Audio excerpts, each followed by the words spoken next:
Come on. Okay. So we're going to talk about serotonin.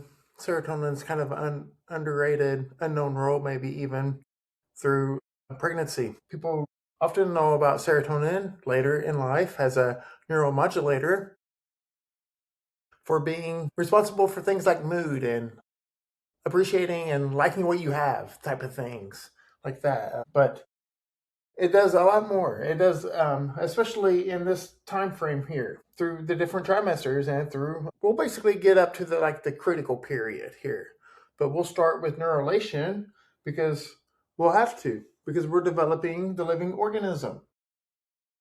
One thing to know about serotonin is it comes from tryptophan, which is an aromatic amino acid. The human body has 20 amino acids, and you can see these broken down into different kind of subtypes. The aromatic type, tryptophan, tyrosine, and phenylalanine they're very diverse. Tryptophan is similar to methionine because it only has one codon. They're building block proteins. So it makes sense that this building block protein will be responsible for developing the living organism from the get-go. Dr. Hannah Stevens from the University of Iowa, she is an MD, PhD. She studies kind of this time frame. She's also a clinical doctor, and she's a neuroscientist. What led me to her is the dorsal striatum because of the basal ganglia. We have a lot of episodes on the basal ganglia, but she studies this time frame, and she's just fantastic. She has such fantastic roles with and research with autism.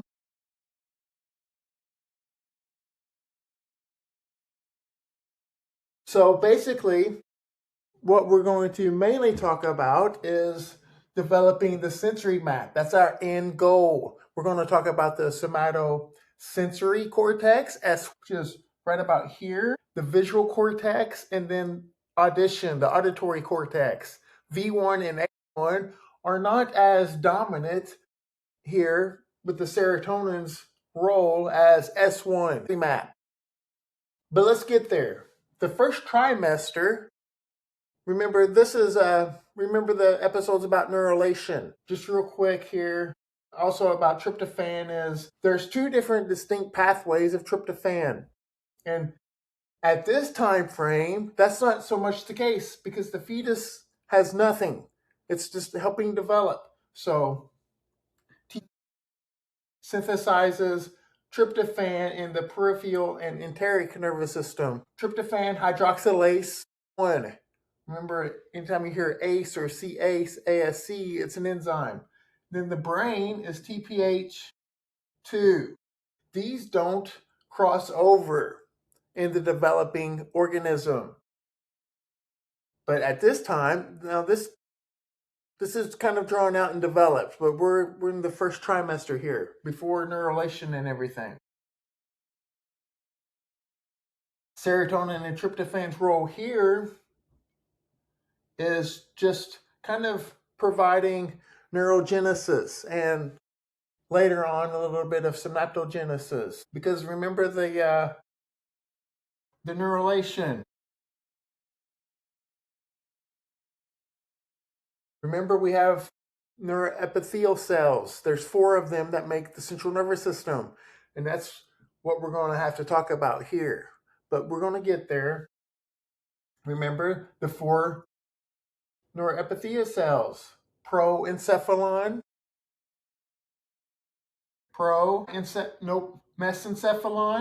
mesencephalon, the one that doesn't subdivide, and then the rhombencephalon. And then this will later subdivide into telencephalon for the cortex. Showing up? Not bad. Diencephalon for the subcortical areas, and the eyes will extend out from the diencephalon.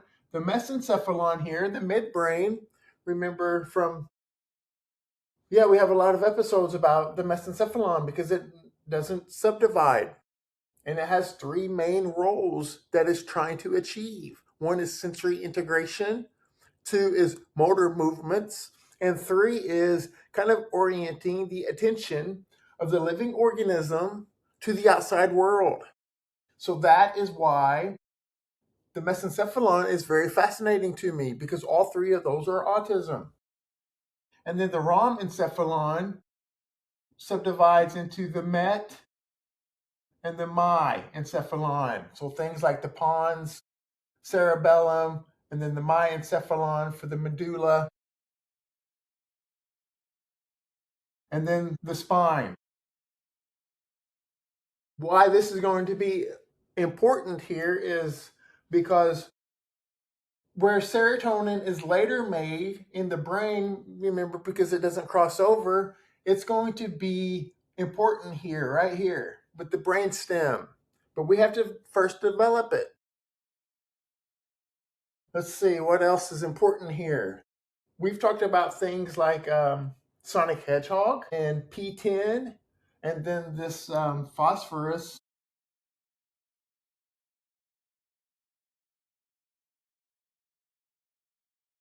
Phosphorus, and with the mTOR, rapamycin, and then this right here is like kind of a metabolic regulator of it, and Sonic Hedgehog and things, because we're developing the cells.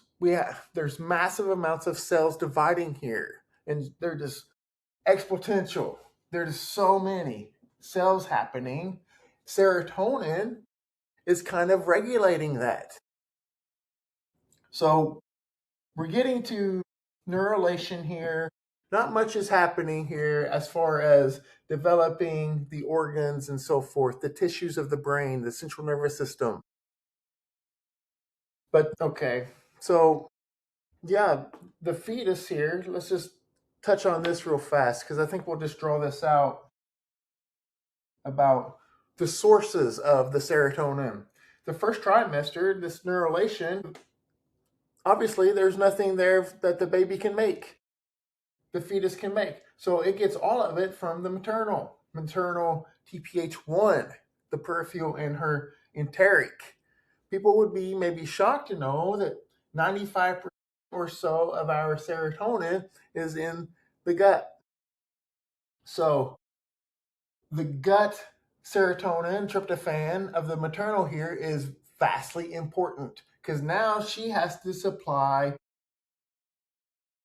materials, kind of building block materials here for the placenta, the umbilical cord, and then to the fetus. Remember what the tryptophan's role here with the placenta is. If we were going to, we're not really subordinating or ranking these out, but as far as the molecule building block for the placenta, tryptophan might be number one. Remember, it's a building block with that one codon and methionine. So it's vastly important here, the maternal's tryptophan and serotonin levels. It's very delicate because of the roles with the neurogenesis and so forth. So all of it from the first trimester is coming from the maternal, nothing from the fetus. It can't. We just drew out what looks like little peas. Nothing's happening then. However, we get to the second trimester and things start to kind of shape. All these tissues and brain regions, what we're going to get to, begin taking shape. Okay, so something that we've talked a lot about is the mini columns, because that's what's going to make these sensory maps are the mini columns again. And the thalamus, we talked a lot about the thalamus. Remember, it's a sensory relay station, and it's vastly important here. And the serotonin and the sensory map is that tissue, the thalamus, and these sensory cortexes, S1, V1, and A1. But remember, more S1. So serotonin's role here, let's just draw this out. Let's just draw this out in a way that kind of makes sense to us. Something that we've seen before in the other videos. The thalamus. Yeah. So we have the medial geniculate right here, the relay station for audition. the lateral geniculate, the relay station for vision, and then the rest of the tissue that makes up the thalamus. Okay, remember it has the shell over it too. That's going to be involved here.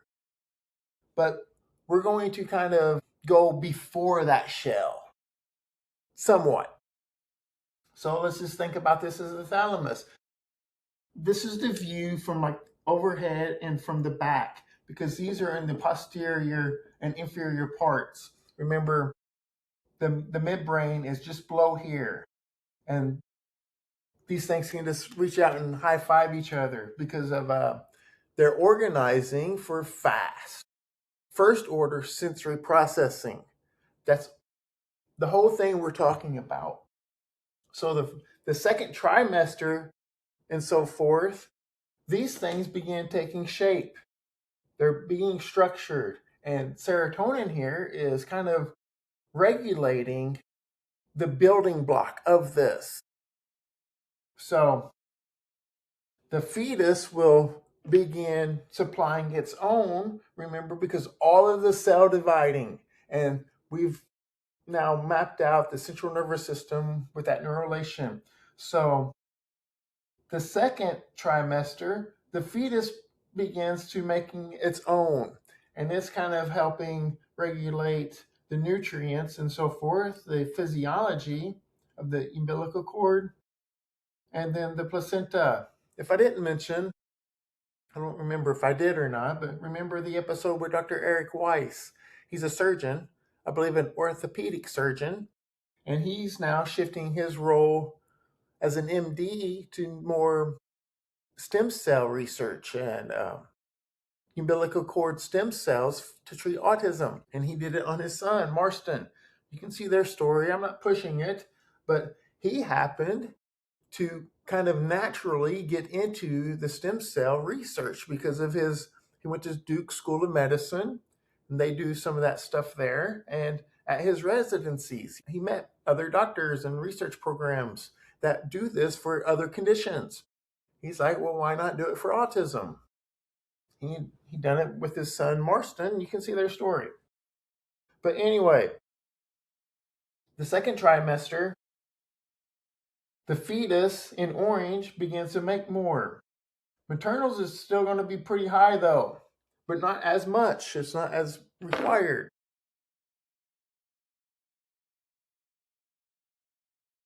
So if this is the thalamus, we have to get to the cortex, especially S1. Now, I'm not so sure how we're going to map this out, to be honest, because I really want to, I think I'll draw a lateral view of it too. Something that we know is you got the eyes, and then the thalamus here, it's basically in the middle, deep inside. And then we have things like the brainstem,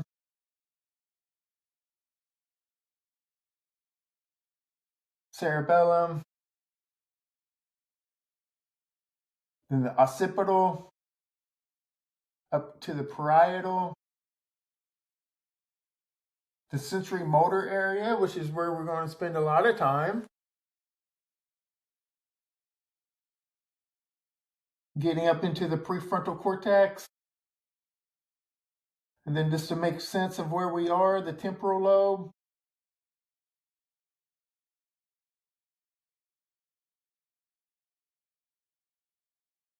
so we're kind of looking like this.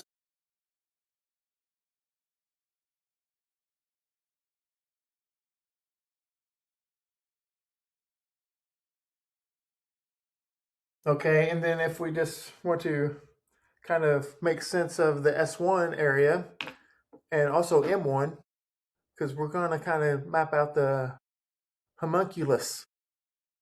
The homunculus is going to be mentioned, and we're going to, I think maybe I'll draw it out. So S1 is back through here, kind of slanted.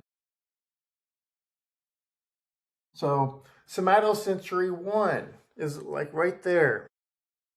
And then the motor cortex, M1, is just in front of it. Remember this area right here, is sensory motor. Remember, we have the frontal eye fields up here, and there's the supplemental motor area, SMA, up here. All of our reflexes and habits kind of go here. Remember, it conserves energy. And the brain, number one goal is to conserve and allocate energy. Based off of the sensations coming in, it's going to determine what do I need to activate and inactivate while conserving energy.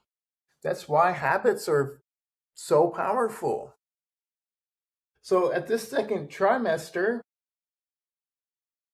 so this is the thalamus here, and we're going to start building up cells and connections because serotonin's main role here is the connections, the so-called wiring that will provide these things to communicate. Remember, these are kind of distal areas here.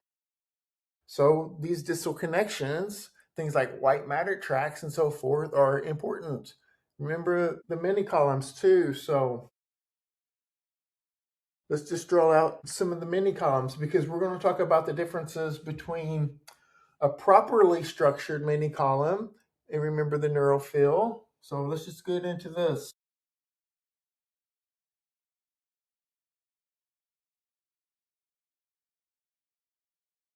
Remember, these are layers of the cortex. We have 6 layers in the cortex. They basically stack upon each other like this, like crepes. They're basically just like 6 crepes stacked together.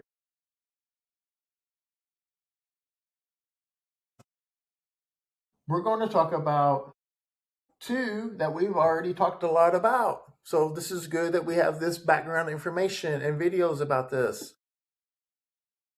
Remember, as well, let me draw this out here.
So let's look at this mini column here, okay? So we have a mini column here, and then we have another mini column here. Remember, as we build mini columns, they're macro columns.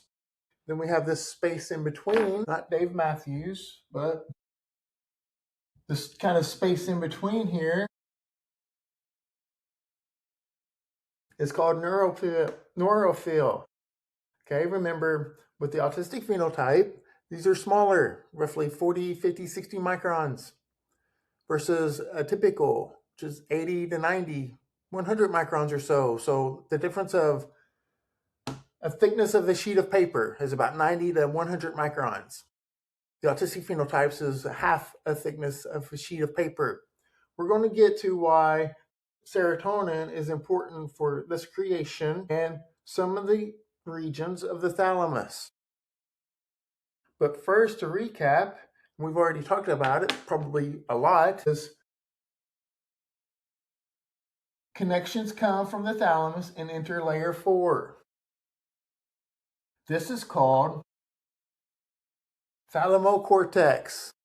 This is thalamo-cortex, thalamus to the cortex. Landing spot is L4, layer 4. Layer 2 and 3 we'll get next, right? We've talked about this, so I won't spend a whole lot of time here because that's where our experiences and our intelligence, everything we know, our skill sets and everything live kind of layer 2 and 3. So sensory information is coming up and recruits L2, 3 for kind of what do I do? And then they're sending instructions back down to layer 5 and 6 for a big layer about, I should just say it then, I guess. 5 and 6 have two different kind of layers, 5A, 5B, 6A, 6B. The one with 6 is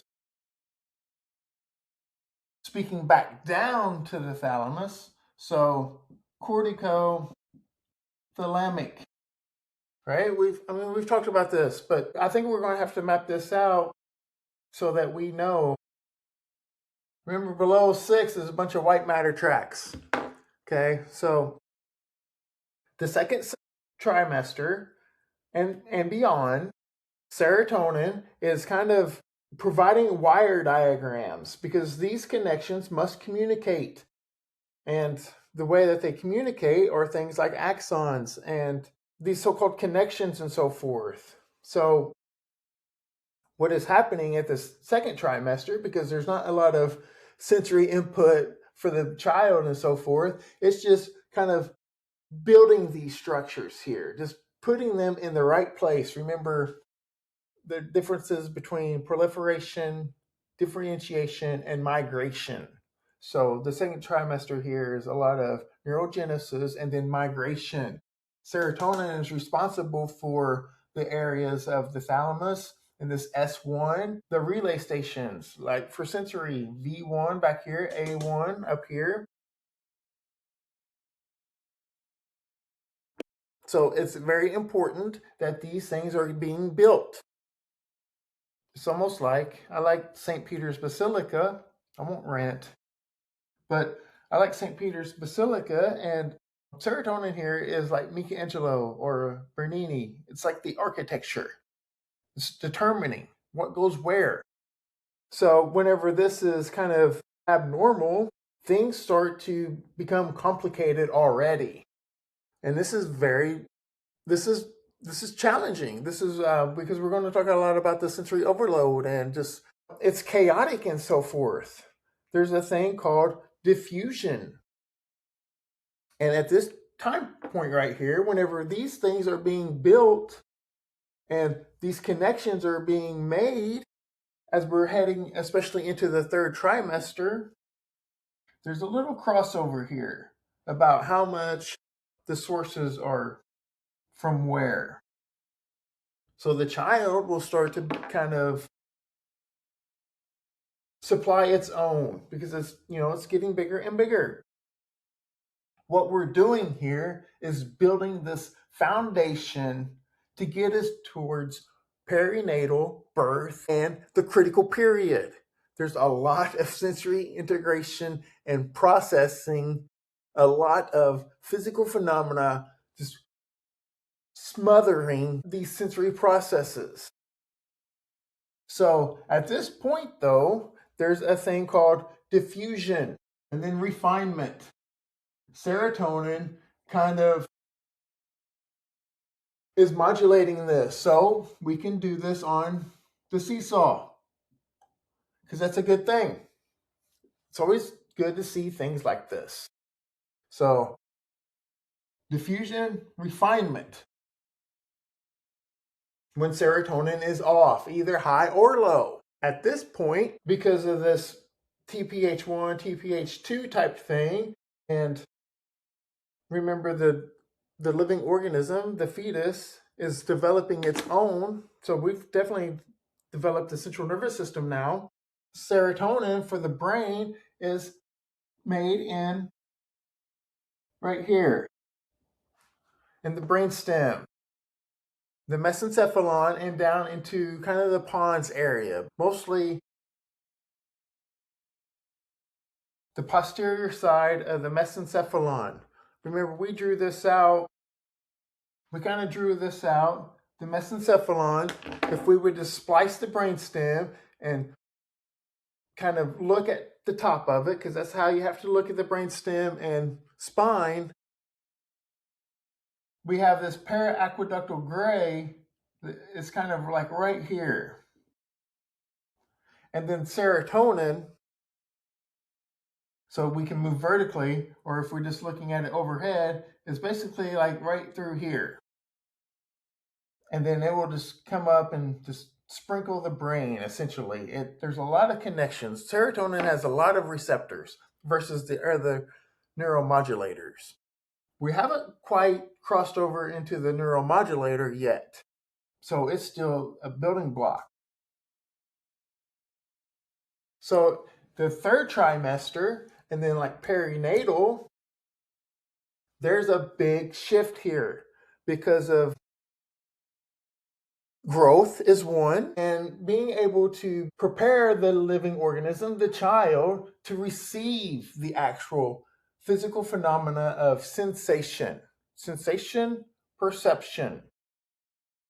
And whenever the serotonin is bad, remember this neurophil, when serotonin is bad, this neurophil will be smaller and there's no real good edges anymore. So there's just a lot going on here.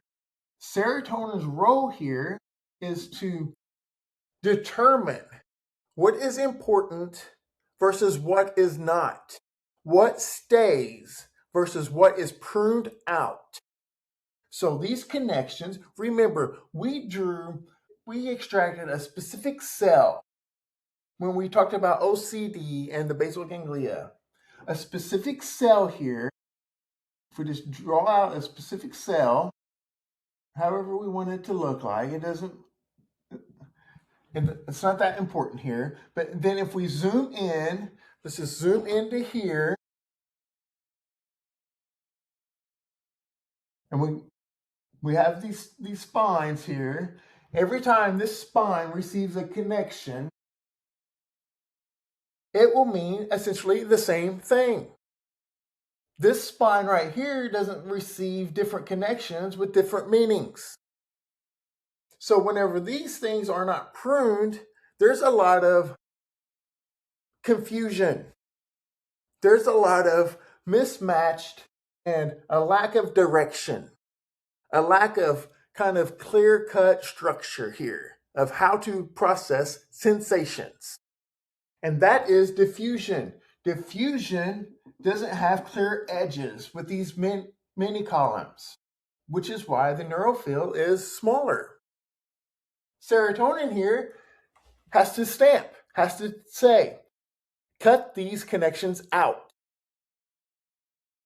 Versus refinement. Refinement has clear-cut edges. They have clear connections. They don't have any competing kind of sensations and processes to determine what should I pay attention to. Diffusion is a lot of different weak connections because the more connections you have, the more competition there is. So there is very poor spatial boundaries. And remember, we've also drew out the signal to noise. What are you going to pay attention to? What is signal to pay attention to versus what is noise? So in the autistic phenotype, a lot of time it looks like this: to the environment, not inside. Inside the living organism, inside the autistic, it's different. There's a lot of signal inward. Autism means self. Now, this could be very much a reason why, because the outside world is chaotic.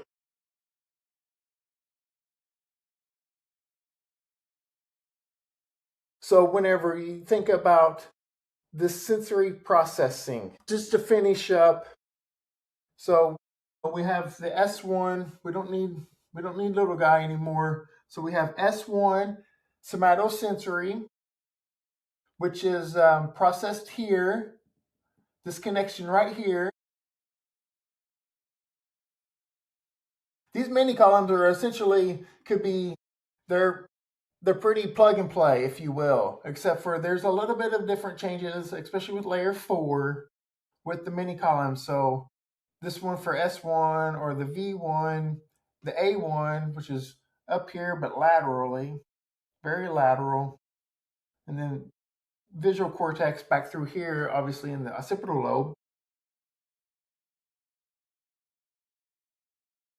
Somatosensory, there's a VP and VL row here, little brain region that's responsible for speaking up to the S1. Because remember, each connection means the same thing. And then V1 and A1 are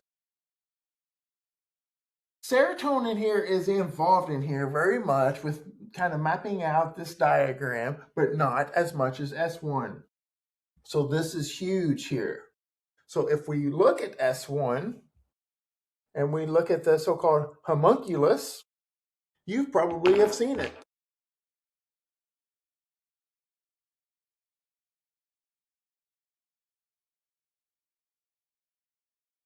Now I have to reverse it. It's going to be complicated.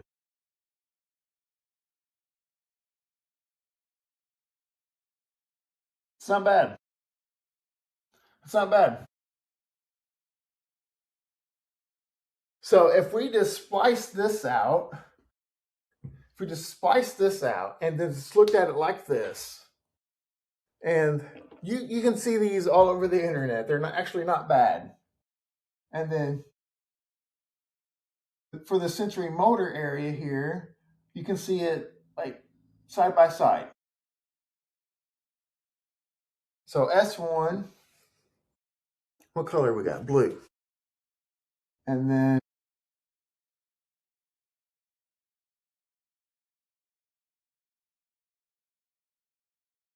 M.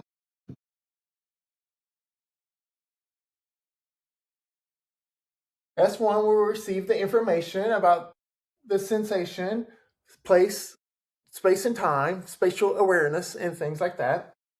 And then right next to it is M1, because remember this other layer 6 cortex is cortex.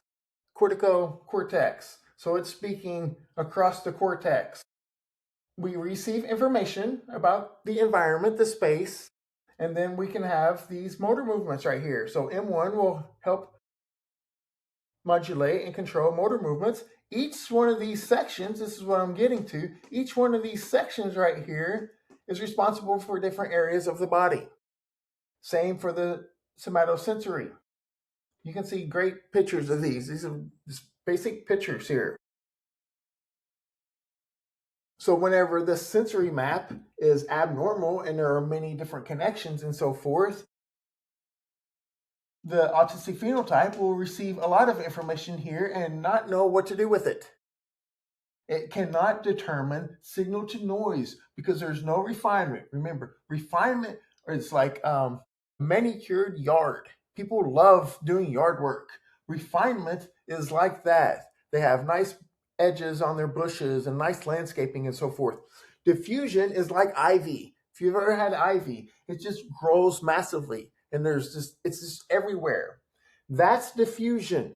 So as we're getting to perinatal and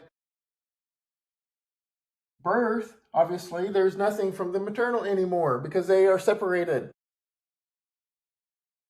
We're building up now to the critical period. And there is a lot of massive sensations going on.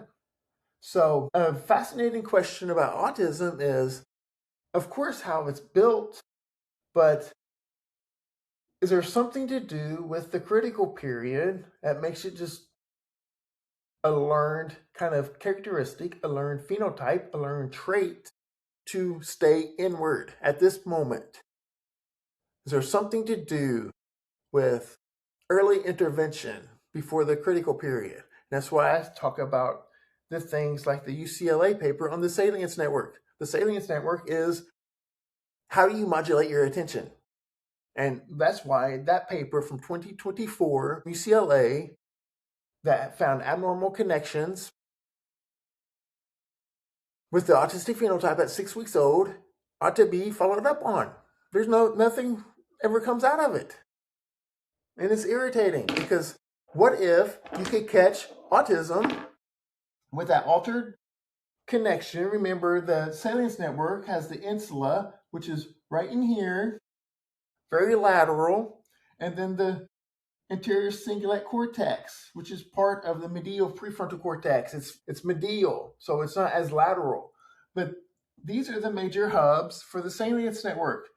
That paper found that connections to here were stronger. That's because of the diffusion, I think. I don't know if the paper highlighted that, but whenever there's diffusion, there's just chaos versus the normal, the typical developed that didn't have these stronger connections to this sensory motor area. What if you could catch that and then provide some sort of intervention to help the living organism, the autistic phenochild, to not bias so much to the inside? That's a conflict though, because how much the autistic phenotype gets out of being comfortable within is massive for learning. It's just the social norms kind of make this more complicated than what they are, what they should be. The autistic phenotype can learn at such accelerated rates because of how much these neural connections, these wires, biases us to the inside, which is fine. So serotonin's role with the sensory map. We'll also do, before we wrap up, we'll also do an episode about serotonin's role versus T3, thyroxine. T3 during this same epoch here has massive roles with specific cells. It's underrated and unknown as well. This is all very fascinating because they're both from aromatic amino acids that absorb specific wavelengths of light. So, serotonin development in the sensory map, diffusion versus refinement, pruning,